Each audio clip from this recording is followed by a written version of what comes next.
Hey gang, Uncle Todd and Sonny here, and we are off to a cold, blistering, freezing planet for our first Kaiju film, Attack of the Monsters, also known as Gamera vs. Gyron. The version we're looking at is the American International Television version.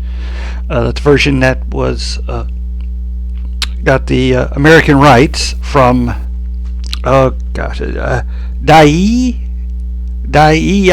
I'm not sure. It's their studio is spelled Daiei, so I'm not sure about the pronunciation. This was the fifth of 7 Gamera movies they made. Unfortunately, by the early 70s, they had gone bankrupt and couldn't make any more. They were sold to another company. I'm not even going to try and pronounce the names. And they made Gamera Super Monster, which basically had some new footage of people filmed, and all the monster footage except for a couple of shots of a model supposedly flying that actually looked like a model. Everything else, all the fighting, was taken from previous Gamera movies, which is kind of a staple of Gamera. There's always a scene where aliens, because it's always aliens, would view images of Gamera to see what exactly Gamera was. They would get it usually from someone's brain. And they would always include scenes from the first Gamera movie, even though that was in black and white and the rest were in color. Of course, Gamera had a big comeback later in the 90s with the trilogy, and then there was one more in the 2000s where a little more mystical. But no, we're here with Attack of the Monsters. Why Gamera instead of Godzilla, you say? Well, very simple reason. Gamera's cheaper. Company went bankrupt. Most of the films are in the public domain, unlike Godzilla, which they are very litigious about anyone using Godzilla without their permission. Almost as bad as Disney, but not quite. Anyway, heading into this film, we open with some narration about how awesome the cosmos is. Then we get our credits, and we are introduced to Dr. Shiga, who is talking about some signals that have come in from outer space, or what he calls waves. The same electric waves were picked up in England. Were they the same impulses, do you think, in your opinion? Yes, those electric waves, in my opinion, are much different than the ones we are now getting. They came from beyond our galaxy. These impulses are much nearer. Yeah, doesn't tell us much of anything. But he's not our main character. In fact, he won't show up again for quite a while. No, our main characters are 3 children who are having a sleepover. There's Akio, his sister Tomoko, and Akio's best friend Tom, because they always like to have a few Caucasian actors in there to help with the international market. And these 3 are having some fun with a telescope.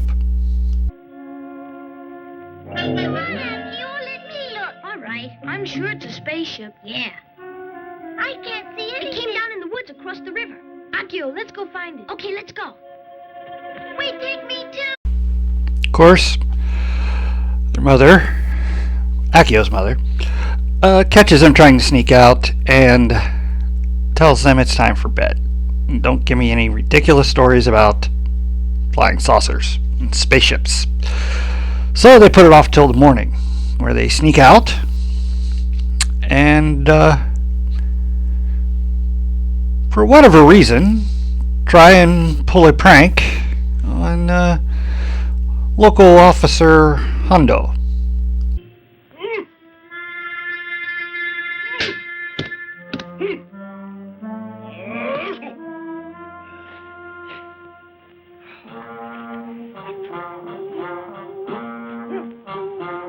Of course, their prank goes awry, and he stops them. And wanting to know why they're out so early, they tell him they're going to go visit a flying saucer. And he scoffs, but they insist it's true, and he says, all right, and then issues an odd threat if it turns out they're lying. You know what I'm going to do with you two mischief makers? I'm going to shave your heads. He. Yes, it's true. Here, don't forget this. A bit of intentional humor, as opposed to the usual unintentional humor we get from these films. Although, they were more aimed at children by this time. The first two were more adult and had adult protagonists and were a little more violent, although these weren't much less violent. But with the third one, they began making Gamera into the friend of all children that he's known today. And ironically, in one of the few times a film series would have an influence on Godzilla, this was around the same time Godzilla was transitioning from destroying cities in a fit of rage to becoming a defender of Earth. And a bit more child-friendly. And they both fought a lot of aliens, 60s and 70s. But let us press on. Well, if you did notice, you can always see everybody's breath. This is set during the wintertime in Japan, and although there's not a lot of snow at this point, that's more up in the mountains, it is cold. Which brings me to a pet peeve I have. What is with the thing that, especially in the 60s and 70s, in a lot of these films, of the boys, the young boys, wearing these shorts all the time? I mean, if you notice, Tom, the basically American kid, is wearing long pants. No, Akio is wearing shorts in winter when it's cold. I don't get it. But we got more important things to deal with, like finding that saucer. Sorry, went off on a tangent and forgot the thing I was going to talk about. The weird threat to shave their heads. That is not a throwaway, as we will see later on in the film when it comes back around. And that ship gives a great introduction to it, and is well worth the anticipation we've had to see it up till now.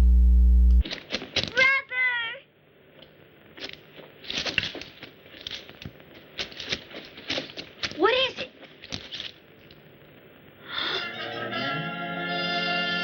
Cool model, huh?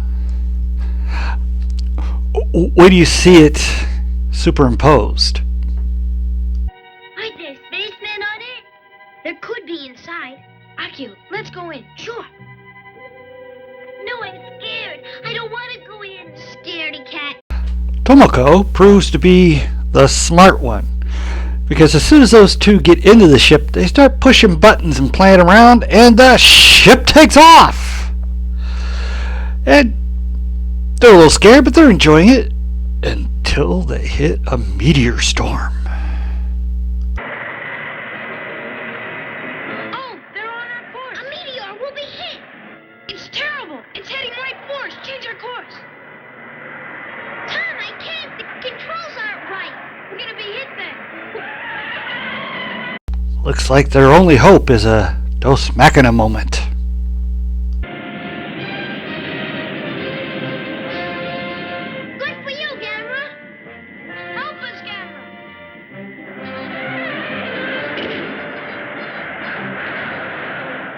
Good thing the friend of all children just happened to be in the area, huh? Well, Gamma tries to stop the ship from going any further, but it outmaneuvers him, and as he tries to catch up to it, it's going a bit faster than Gamma can.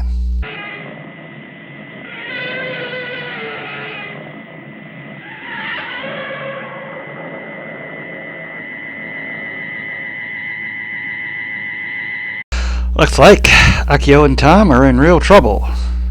Oh, meanwhile, back on Earth, Tomoko goes to tell her mother what's happened. Made up stories. But they were right. I said that's all. Now I want you to be good and study, or you won't get into a good school. Kind of figured that would happen. Poor Tomoko. Nobody ever believes her. Back on the spaceship, it crashes on a planet. A very cold planet. A planet that is slowly freezing solid. Reviving, two lads get out, and as they're exploring, they see a familiar creature.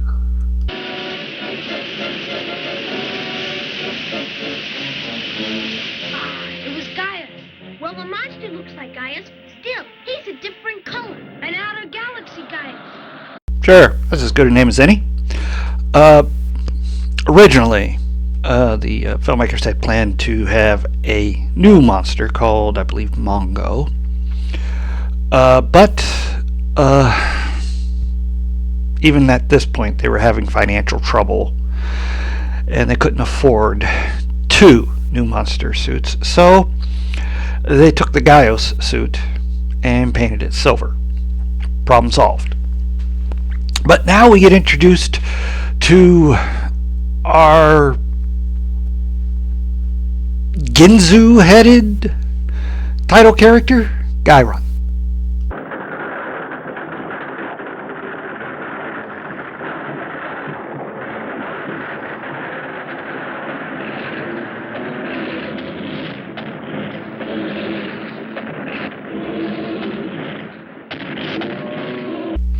Nice build up to his emergence from the bunker. Anyway, at the beginning of the video, I showed their rather short fight.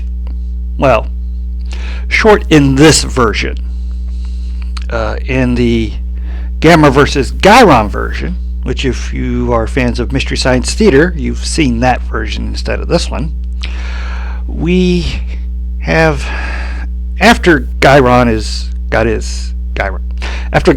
cut Gaius's leg off, Gaius flies away. That's the last you see of him in the Attack of the Monsters version. In the Gamma vs. Gaius version, Gairon jumps up, slices off one of Gaius's wings, and then when he hits the ground, Gairon comes up and using his knife head proceeds to chop Gaius into pieces in a pretty nasty sequence, especially for a kid's show. Well, skipping over that, Gairon is returned to his bunker, and Akio and Tom explore some of the buildings they see, and we finally see the intelligent aliens that are behind all of this. Hello? Where are we now?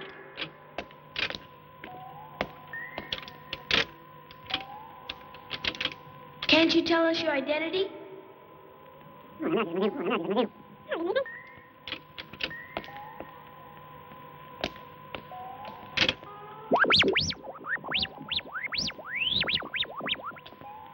Greetings. We waited for you. Ah yes, one of those great sci-fi universal translator thingies that always pop up. Saves the trouble of having to question, why does everybody in outer space speak the same as we do? Anyway, we get a long-winded explanation that Gaius has attacked the planet, Gyron, who they're slowly losing control of, protects them from the Gaioses. But the planet is freezing, and so it will be uninhabitable in less than a day now, apparently. And they were sending out all those waves to contact other planets and to see if any of them were viable. And then they send a spaceship to, again, check and see if they can live on such a planet. And now that they have the boys, they know that they have found a planet. So they need to repair the ship. It's the last one they have. And then the four of them will return to Earth. And once the boys are settled into some quarters, it turns out that's not quite what the plan is. Ship only holds two, you know. So what are we going to do with... I realize that. There's time to make adjustments. I'll run tests. I'll check with our scanner to see if the boys are poisonous. If not, the boys will become our rations. Ew. They're alien cannibals? Anyway. Hypnotizing Akio, they probe his brain and learn about Gamera thanks to some footage from the previous 4 films.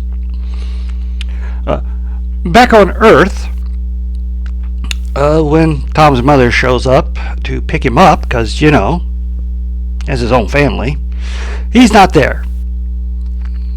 Believing, oh, he just wants to stay longer. She'll pick him up tomorrow if that's okay. Yeah, sure, that's okay. But then Tomoko talks to her and convinces her to go get Handel. And they go to the spot, and she explains what happened. Boys really did get on a saucer, and when they did, it took off.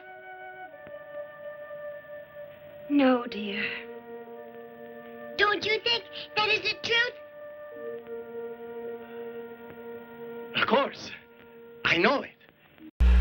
Tom's mother admonishes Hondo for giving into the girl's obvious fantasy, but he counters that she doesn't lie, he knows her, and he goes and reports the 2 missing boys and notifies the observatory about the sighting. More on that later. Back on the planet, which is referred to as Terra, the aliens had explained it is a twin of Earth on the opposite side of the sun, which is why no one's ever seen it or discovered it, because it rotates in complete polarity. Plurality? It is always on the opposite side of the sun from the Earth as they both orbit. The 2 aliens give the boys a snack of donuts and milk. Now, Akio drank all of his in a gulp because he was really thirsty. But you can't eat donuts without milk, so Tom, being the good friend, gives him half of his. After they finish their meal, they both pass out. And they take Akio to their operating theater, I guess you could call it. Cut here. Remove the skull in this area.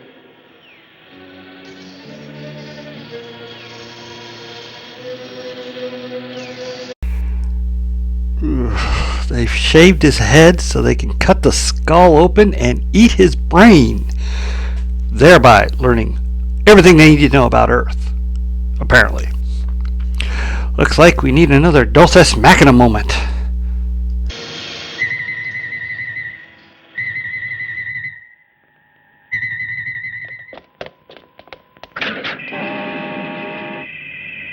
It's Gamera.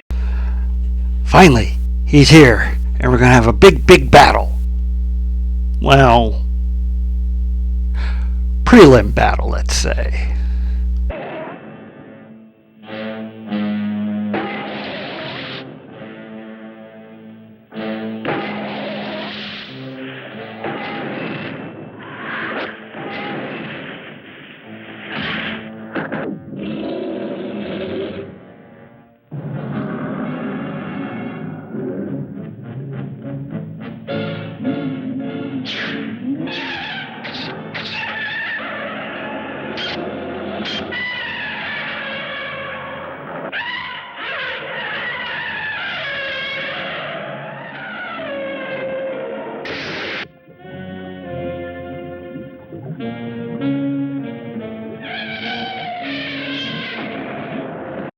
Looks like Gamera is down for the count. And where the heck did Gyron get those shurikens? Weird. Anyway, the two aliens, they decide they're going to have to repair the ship first. They can deal with the boys later. Tom wakes up, teleports to a room. Oh, there's Akio. He doesn't respond, so he teleports to another room. The aliens just happen to be there talking about how they're going to eat their brains. So he surreptitiously teleports back to the room with Akio, and at once proves he's not that good a friend, and then proves he's a great friend. It hurts. What happened to my hair? They're not fixing the ship just to take us back to Earth. They want to go back there to eat people. Let's run. But my head. Here, wear this. This leads to a prolonged chase. Teleporting back and forth. They escaped. No, they didn't. Until they're finally recaptured and placed in a upside-down cone prison. Meanwhile, back on Earth, Tomoko gets an interesting group of visitors. There they are. There's the little girl. Tomoko, will you tell us about the spaceship you saw? Will you? Oh, now her parents believe her. I also noticed, at no point do they apologize to Tomoko for not believing her. Think about that. Back on Terra, while the aliens finish up their repairs, Tom and Akio realize they might be able to get out if they use his dart gun to hit the right button.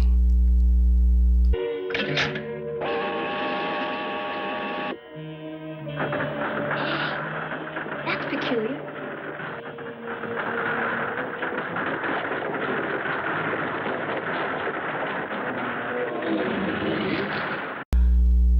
Oops. Yeah, Tom never does hit the right button. He only has a limited number of shots, but Gyron is released and ain't nobody controlling him now. The aliens, seeing him approaching their ship, realize, hey, we'll have to do without the snacks, and they take off only to have Gyron cut them in half. Or the ship. And it crash lands.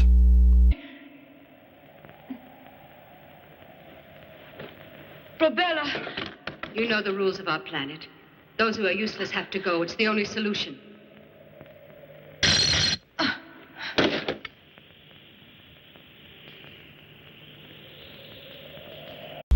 Well, the boys are calling for help from Gamera. And their cries are just the thing he needs to rally himself for the big battle with Gyron.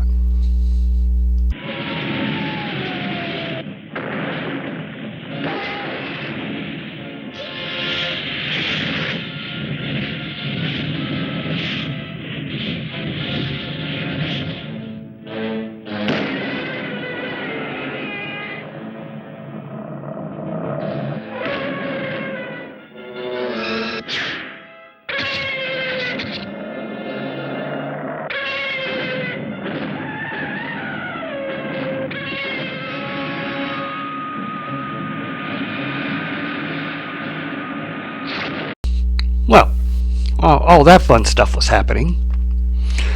They're fighting around the area, caused the building to collapse that the two boys were in, which luckily freed them and allowed them to do color commentary during the fight. They also realized that the alien, well, the one alien, they don't know which one, but that doesn't matter, is planning to kill both Gyron and Gamera with some missiles. So they start hitting buttons to stop that from happening, and it has an unintended stroke of good luck.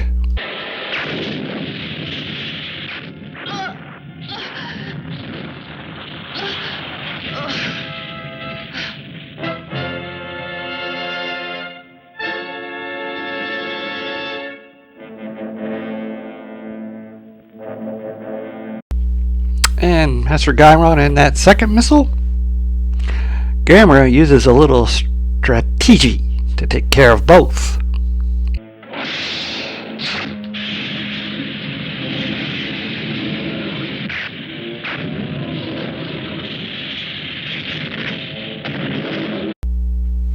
Ooh, that was nasty. But deserved. Well, after using his flame to solder the ship back together, the two boys get in and he carries them back to Earth, where everybody apparently has been waiting. Are you all right? We were worried. We should have believed her. There are times, I guess, when our children are telling the truth, aren't there? Yes, you're right. Akio, Tom! Tomoko! Are you all right? We were worried. They get to be celebrated as heroes, and we get a payoff with Hondo. You're right. Everybody? Mother? I'm sorry. Oh, I see. Are you showing us your penitence? Is that the idea? Oh, that Hondo. Well, since they're now celebrities and the news people are all there, it's time for Akio to give a heartfelt speech. And that we should work to make it better. We shouldn't long for other stars. Just try love instead. Stop wars and no more accidents. I guess that's all I can add. Accidents. I've heard it somewhere else in this film. So if we're receiving signals systematically, it could mean there are space creatures. We're trying to discover the star that's sending the signal. So that's the reason we all stay up. It could be they are quite intelligent. Just think, no more wars on their planet. And no more traffic accidents. Traffic accidents. That's it. The reason for that, the mention of traffic accidents, is back in the 60s, in the 50s, as Japan had been rebuilding from the war, there was a lot of industrialization and more automobiles. And so there were a lot of traffic accidents. And sadly, a lot of them involved children being hit. And one of the things that the government did was they started issuing out yellow caps for all children to wear so that they could be more easily seen. And they had, of course, entertainment, like this film, mention, concerns for safety that way. And, of course, it made for some pretty good fodder for Mystery Science Theater when they riffed this film. And here's the thing about Japanese films, especially monster movies. They have a very specific way of viewing film, as opposed to we do. They really concentrate on the visuals, because they view visuals for artistic reasons. Some things might not make sense in the film plot-wise, but thematically and visually interesting, yes. And so this, of course, causes some riffing on the part of people that are amused by it. But you have to understand the culture a little bit better to appreciate some of the things they do. But we don't watch Gamera movies for plot. We watch it for the fights. And these are some good fights. Gamera always had good fights. So did Godzilla. And unlike a lot of other, like, say, superhero films, these guys take damage. Gamera and Godzilla are always getting cut, and they're pumping out weird colored blood and stuff. So I appreciate that. raises the stakes a little more. They're not quite so as indestructible as, like, say, Steven Seagal, or even the great Bruce Lee always came off as. Although in Enter the Dragon, he did get cut up pretty good in that mirror room. Yeah, this is obviously a kid's film. After the second Gamera film, they geared them especially towards children, and up until the 90s, that was just how it was geared. Although I think the 2000 one was a little more of a child film. I know Gamera was more of a younger version of the character. Seemed almost childlike if you've ever seen that one. I'm not going to look up the titles. You're on your own. But yeah, I love the action in these, and I love the goofiness, the bizarre comedic characters that are for comedy relief that always look a little odd. You know, you always see that in even the samurai and the kung fu movies and all that. They always have a very specific comedy relief character. Actually, a lot of foreign films have that. There's also in Mexico. Like if you ever watch any of the Santo movies, they do the same thing. There'll be a comedy relief character, and he looks like he's the comedy relief character. And in this one, it's Hondo, who, although he's a policeman, he's a little goofy in a good way. And I also like that he actually believes the children when they tell him something. You know, everybody else scoffs at him, but he believes, and I like that about that character. And oh my gosh, let's get back to the fights. Those are so great. Now, for those of you who've seen this film, you know there was a clip from the fight that I did not include earlier. And that's because it's my favorite one. It's my favorite scene. So you'll see it after the credits. But the rest of the fights, you know, where the shurikens are flying out, and Gamera's ducking and deflecting with like a stalactite he pulled up at one point, I think. Yeah, a lot of fun. The fights are ridiculous because it's two men in costumes, and they don't look like it can see very well either. But